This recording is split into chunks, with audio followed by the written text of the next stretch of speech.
که لیونی شي سړی غر ته به ځي، چېرته به ځي، او که ملنګ شي د بل دره ته به ځي. چېرته به ځي؟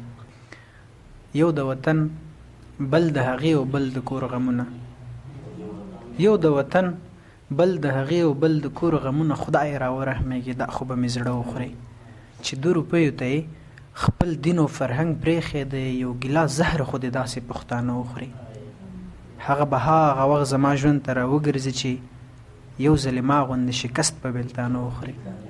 ها لیونی بیا له مینې نه انکار کوي او فهیم به بیا په دې خبرې خپل مغزه وخوري. که لیونی شي سړی غر ته به ځي، چېرته به ځي، او که ملنګ شي د بل دره ته به ځي. چېرته به ځي؟ که لیونی شي سړی غر ته به ځي، چېرته به ځي، او که ملنګ شي د بل دره ته به ځي. چېرته به ځي؟ پټ په تیاره کې په روانې جنۍ شک مه کوئ، مسلمانانو خو دلبره ته به ځي. چېرته به ځي؟ پټ په تیاره کې په روانې جنۍ شک مه کوئ، مسلمانانو خو دلبره ته به ځي. چېرته به ځي؟ او پلار ته یې وایه چې د لور څوکیداري مه کوه.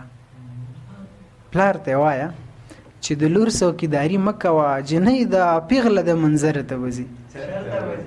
چېرته به ځي؟ دا چا ویل چې هر رنګې خیالات پکې راځي؟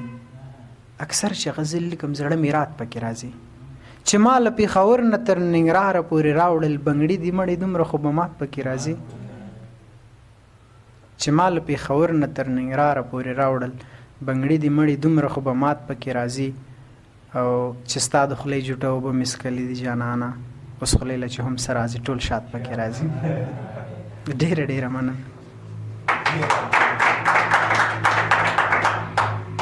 ستا د مینې له وحشته را تېرېږم، زه له داسې یو حالته را تېرېږم.